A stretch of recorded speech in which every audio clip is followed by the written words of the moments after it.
The wait is over. So finally guys, 5 o'clock in the morning, gising na ako dahil ang sabi ng tour agency namin, alas 6 aalis na yung bus namin paakyat ng Machu Picchu. So kailangan maaga pa ako doon sa area kung saan na pag-usapan, magkikita-kita kami. Yung iba na yan, kung makikita nyo, yung ibang mga tourist na yan, ang iba dyan ay meron ding mga tour bus, meron din silang mga agency na kinuhanan. Yung iba dyan, naglalakad by group, aakyat ng bundok, kailangan nilang umakyat ng mas maaga para makarating sila doon ng 7:30 or 8 o'clock in the morning sa top ng bundok. So, kailangan nila mag-start ng maaga sa pag-akyat sa bundok. So, dahil nga ako ay wala akong kasama, mag-isa lang ako, nag-decide akong kumuha ng bus agency para makaakyat sa taas. Kasi nga guys, ayoko maglakad, natatakot ako, baka mawala ako dahil mag-isa lang ako, tapos babae pa tayo. So, need natin yung masecure yung sarili natin. So, kahit medyo may kamahalan, okay lang. Ang importante safe tayo makarating kung saan tayo papunta. 'Di ba? Okay, ito na yung area kung saan yung waiting area ng mga bus paakyat ng Machu Picchu. So, need mo lang hanapin kung saan yung number ng bus mo. Yung sa akin nandun sa likod, so doon ako papunta. Doon ako tinuro ng guide na yon na tinanungan ko. Kung makikita nyo ito guys, yung Agua Calientes. Ito yung area ng Agua Calientes na Agua Calientes, maliit lang siya na pueblo, napapaikutan siya ng mga kabundukan. Isa sa bundok na nakapaikot yan, isa ang Machu Picchu. So, ayan, paakyat na kami guys. Medyo foggy kasi ang dilim, maulan, tsaka maaga pa nga. Matarik yung daan, tingnan nyo guys. Pero okay lang. Hindi naman siya mabako-bako yung daan. Ayan, nakarating na kami dito sa taas ng Machu Picchu. Dito na kami sa taas. Malapit na kaming pupunta na kami sa entrance. Ayan, napakaraming tao guys. Sobrang dami ng tao. Sabi nila, ito daw yung lugar na to na non-stop yung mga bisita na dumarating, duminadagsa talaga to guys. So ako, dahil wala akong kasama, ano lang ako guys, ayon kung saan ang flow nila. Wala akong tour guide, sabi nila kumuha daw ako ng tour guide. Ang tour guide dito cost ng 35 soles, before pa yun, pero ngayon di ko na alam kung magkano na. So nag-decide ako na wag na akong kumuha ng tour guide dahil nga marami namang mga tourist. Sabi ko, kung saan na lang sila papunta, doon na lang din ako susunod. So ayan, ang ginawa ko, sinusundan-sundan ko na lang yung ibang group. Yung ibang group na to ay meron silang tour guide. Pero, hindi ka mawawala dito guys pag akyat ka kasi nga maraming bisita, maraming tourist. So hindi ka mawawala. Susundan mo lang at susundan sila kung saan sila papunta. Yan, paakyat na kami doon sa may Machu Picchu. So, abang nandun ako sa taas guys, nakatayo ako mag-isa, separate sa others kasi nga wala naman akong kasama. May lumapit sa akin itong dalawang to, isang engineer at isang architect. Nakipagkilala sa akin yung isa dyan, yung lalaki. Sabi niya sa akin kung mag-isa lang ba daw ako. Sabi ko oo, kasi wala akong kasama. So sabi niya, sumama na lang daw ako sa kanila kasi dalawa lang din sila. Ayun, ginrab ko na. Sabi ko okay kasi nga 'di ba, wala naman masama. Tsaka para may mag-take ng picture sa atin. So ayan, sinama nila ako, papunta kami doon ng Sun Gate ng Machu Picchu kasi dong area na yun medyo separate siya guys. Separate siya doon sa area kung saan yung Machu Picchu. Medyo malayo siya. So ang mga tao hindi masyado pumupunta ditong part na to. So kami, pinuntahan muna namin kasi sabi naman ng kasama ko, doon muna kami kasi yung view ng Machu Picchu hindi pa masyadong maliwanag, hindi pa maganda magpicture kasi nga yung guys, yung bundok natatakpan pa ng fog. So sabi nila, mga kasama ko, ikot muna kami doon sa ikot muna kami sa ibang part. So ayan guys, pagdating na namin dito sa may Machu Picchu, ayan yung bundok na pinakasikat, na dami nagpapapicture. Tingnan nyo naman yung nakahabang, yung nakaline na magpapicture. Sobrang dami. Hindi pa agad kami makapag-picture dahil nga yung bundok natatakpan pa ng ulap, ng fog, madilim. So useless, hindi mo mapicturean. Naghintay pa kami guys na bumaba yung ulap. Ayun, natapos na kami mag-picture.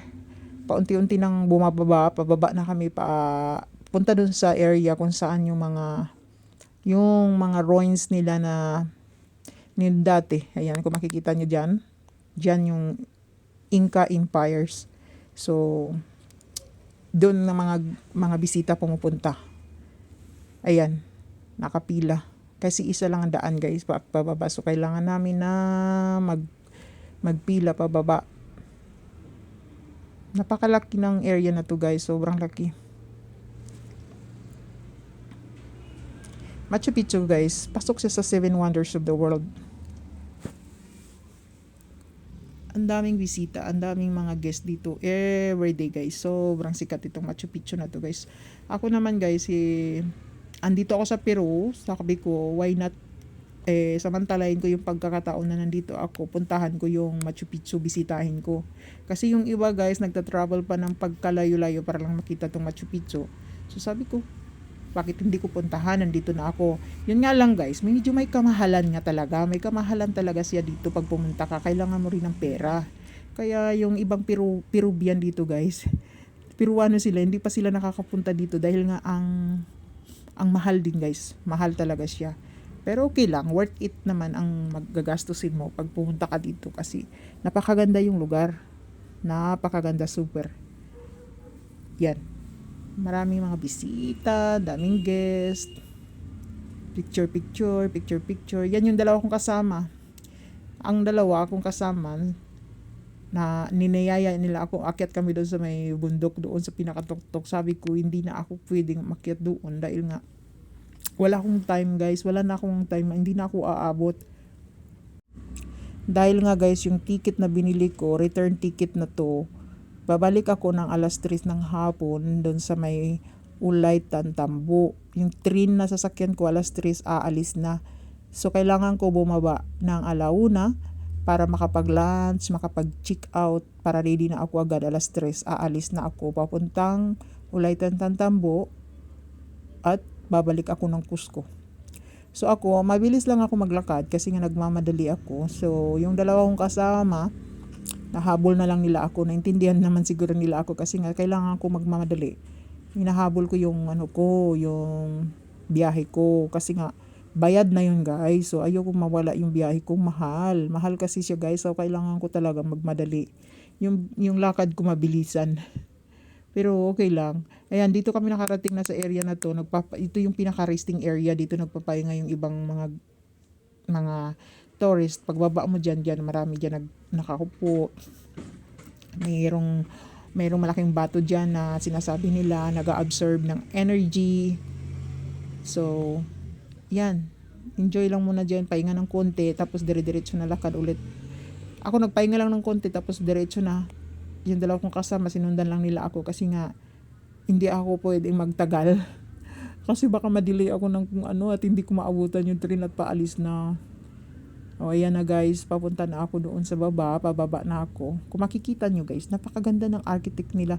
Yung mga dating na yung mga dating mga ancestors, tingnan nyo yung gawa nila. Unbelievable guys. So, sobrang dinaig pa yung mga architect. Wala naman silang mga machine na ginagamit noon. Tingnan nyo, napakapulido ng pagkaukit ng mga bato. Ito yung mga room, ayan yung makikita nyo by room, may mga grupo-grupo dyan guys. Kasi sila, may mga tour guide. So, ini-explain nila kung ano yung gamit ng bawat room na yan, kung saan ginamit ng mga ancestors dati. Pero ako, dahil wala akong tour guide, wala akong alam kung para saan yung mga room na yan. Basta ako guys, naglalakad lang ako, na-enjoy ko lang yung view, tinitingnan ko lang yung mga architect nila, yung mga gawa nila noon. Nakaka-amaze kasi sobrang ganda at pulido. Na wala naman silang mga machinery noon, wala silang mga gamit na tulad ngayon na mga high-tech. Pero ang gawa nila, sobrang unbelievable guys. Napaka-imposible. At napakatibay. Imaginin mo, tagal na panahon na yan, pero sige pa rin siya, buhay pa rin siya.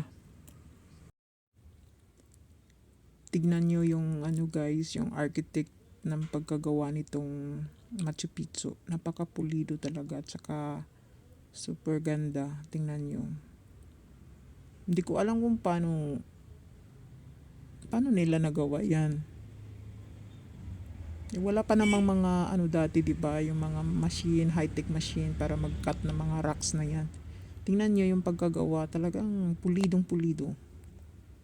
Yung nakikita nyo pala doon guys, yung mga lalaki doon nilinis nila yung yung yung mga bato na tinutubuan ng lumot, yan tulad niyan, hindi pa nalilinis. Kailangan nila yang linisin, maintenance talaga nila na inatanggalan ng mga lumot. So kung makikita nyo, ito yung part na to, patapos na kami sa pag-tour. Pabalik na kami dun sa area kung saan kami nag-start. Andyan, pababa. Papunta ng Agua Yung mga Calientes. ano na yan, yung mga Pabalik nagtatrabaho na kami dyan, sa yun yung mga sa aming nag-maintain, hotel. maintenance ng Pabalik na ng ako sa area. hotel ko kasi mag-check out Nililinis ako nila ng yung mga 3. bato para hindi natutubuan ng mga lumot. Mag-check out na ako ng 2 o'clock Kailangan and then lagi after nilang that nilalinis magla-lunch yan. ako Kung bago ako makikita nyo bumalik itong sa part na to, hindi pa Cusco. masyado nalinis. Kasi alis ng train alas Ayan, 3. marami ng lumot-lumot. Sinamaan ako ng dalawa kong kasama Ni na isa-isa nakilala ko nila dyan. yan, nililinis Yung nila guys. architect at saka yung isang engineer. Tingnan nyo yung Sinamahan area, din nila ako pababa. napakaganda. At saka sabay na kami lang Pulidong pagkagawa. kumain din. Pagkatapos kong mag-lunch, sinamahan pa nila ako papunta dun sa terminal ng train station. Hinatid nila ako doon. So yan guys, makikita nyo yung view, napakaganda.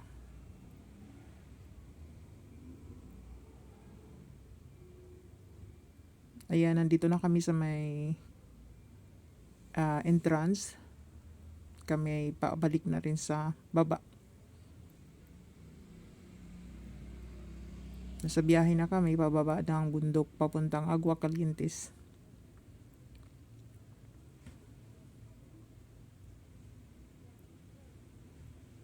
Yan yung views taas, makikita mo yung tuktok ng bundok.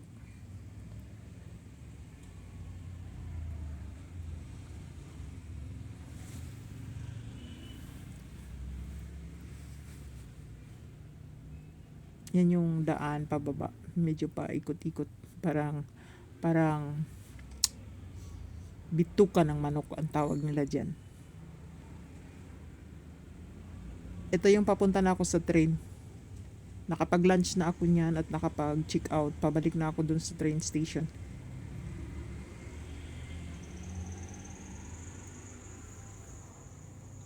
Tamang-tama guys, pagdating ko dyan sa train station, biglang bumuhos ang napakalakas na ulan. Buti na lang at nakapasok na ako. So, yung dalawa kong kaibigan, nandun sa labas sila, naiwan sila doon kasi hindi sila pwedeng pumasok diyan sa loob. So, ako nandito sa loob. Tama-tama lang na bumagsak ang ulan, nasa loob na ako.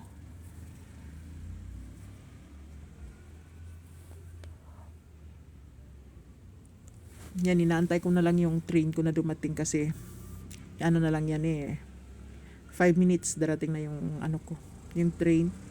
So inaantay ko at yan na nga, nakapasok na ako dito sa train ko. Inaantay ko, hinahanap ko na lang yung yung numbers ng upuan ko. So dito ako na-assign sa likod. Dito ako naupo. Katabi ko yung isang babae na Brazilian, na magkaibigan sila, itong babae itong sumasayaw. Yung katabi ko, yung magkaibigan silang dalawa. Pero separate silang dalawa dahil nga yung isa, yung upuan niya nasa likod, ako dito sa harap. Katabi ko yung kaibigan niya. Pero okay lang kasi nga, mabilis lang naman tong biyahe na to. Diyan lang kasi kami bababa sa may Ulaytay Tambo. So yung mga staff ng train, nag-entertainment nila, nag-entertain sila ng mga guest. Ayan, nag-stop muna kami dun sa middle. Hindi mo na nagtuloy yung train. Nakasakay kasi na nga ako guys dito sa train. Passion Ayan, hinahanap ko na yung area kung saan ako nila.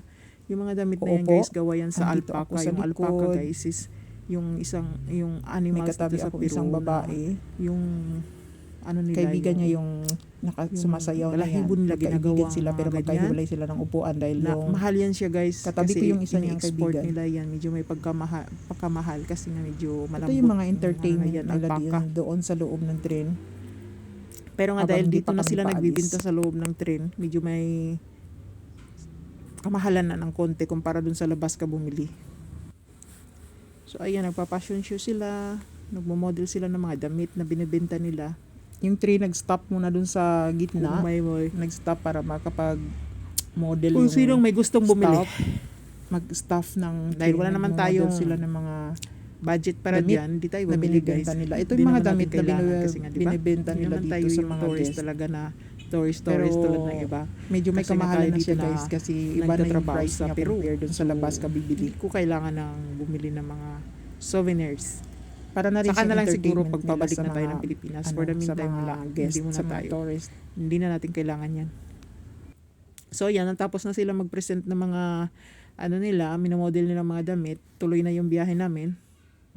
Kung makikita nyo yung pinto o yung wall ng train, glass, kaliwaan, tapos yung bubong, ganun din.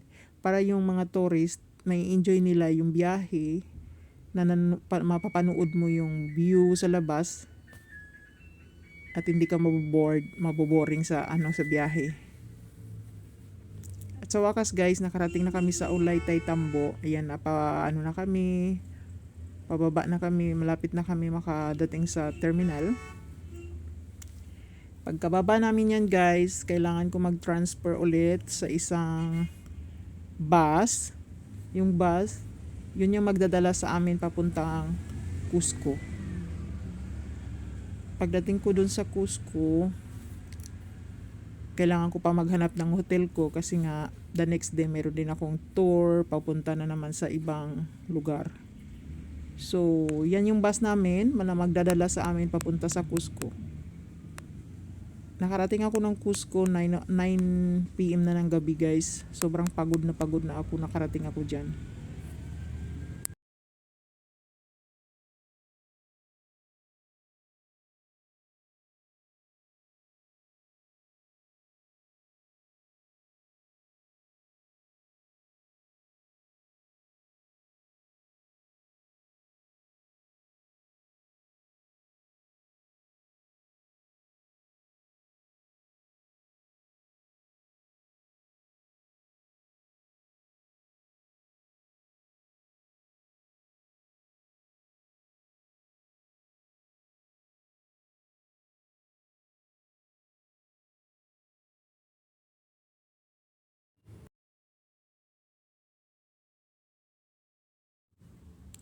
Alas 9 na ako nakarating ng Cusco ng gabi.